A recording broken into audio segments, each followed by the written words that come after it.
In Latin America, the rhythm of the rain has always shaped the rhythm of life. From the lush Amazon basin to the farmlands of Argentina, the climate defines everything agriculture, trade, and daily survival. But today, that rhythm is breaking. Wildfires rage across Chile, droughts grip Brazil, hurricanes batter Central America, and the glaciers of the Andes, once eternal, are retreating faster than scientists predicted. At the same time, economies across the region are fighting to sustain growth. The question is no longer whether climate change will affect Latin America's economy, it's how deep the impact will be and whether the region can turn vulnerability into resilience. This is the story of a region standing at a crossroads between environmental fragility and economic ambition. Latin America is on the front lines of the global climate emergency. In 2024 alone, more than 70 million people in the region were affected by climate-related disasters, from deadly floods in Brazil to historic droughts in Mexico.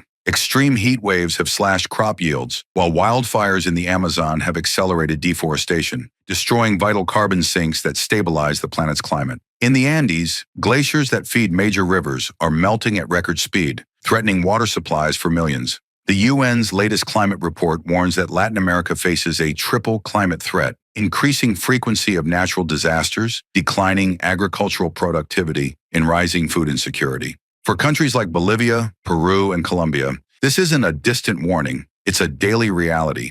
The very systems that support Latin America's economy, farming, energy, and exports, are now exposed to climate volatility like never before. Against this backdrop, the economic outlook for Latin America remains mixed. According to the World Bank, regional growth is projected at just 2.5% by 2026, a modest figure that reflects both progress and persistent structural weakness. Commodity exports, remittances, and tourism continue to drive income, but productivity growth remains stagnant. Countries like Brazil, Mexico, and Chile, Latin America's economic heavyweights, are battling inflation, fiscal pressures, and high borrowing costs. At the same time, climate shocks are making economic recovery even harder. In Central America, hurricanes and floods have wiped out years of infrastructure development. In Argentina, prolonged droughts have cut soy and wheat exports, costing billions in lost revenue. Climate vulnerability has become an economic variable, one that investors, policymakers, and business leaders can no longer ignore. Here lies the tension. Latin America needs to grow,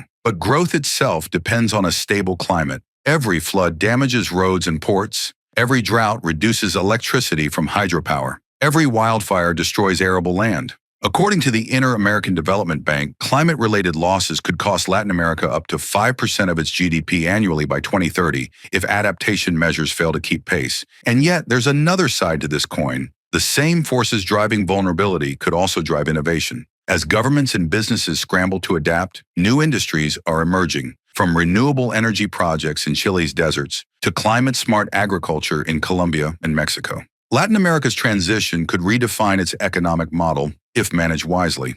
Let's take a closer look at how the story unfolds across the region. In Brazil, the government is expanding renewable energy capacity, with solar and wind now supplying over 90% of new power generation. Yet record droughts continue to strain hydroelectric plants, the backbone of the country's energy system. In Chile, mining companies face pressure to reduce water use in one of the driest regions on Earth, the Atacama Desert.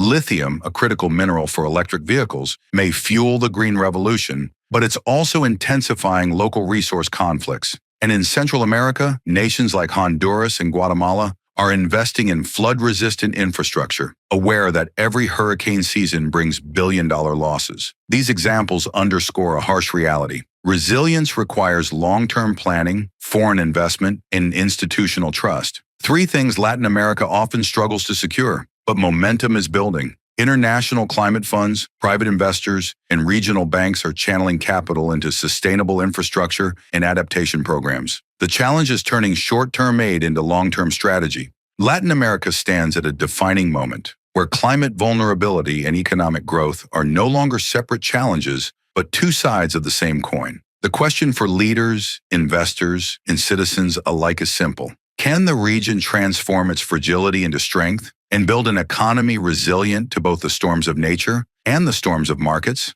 The answer will shape not just Latin America's future, but the stability of global food, energy, and trade systems. To explore expert analysis, real-world data, and insights on how climate risk is transforming global economies, visit nexusinsight.org.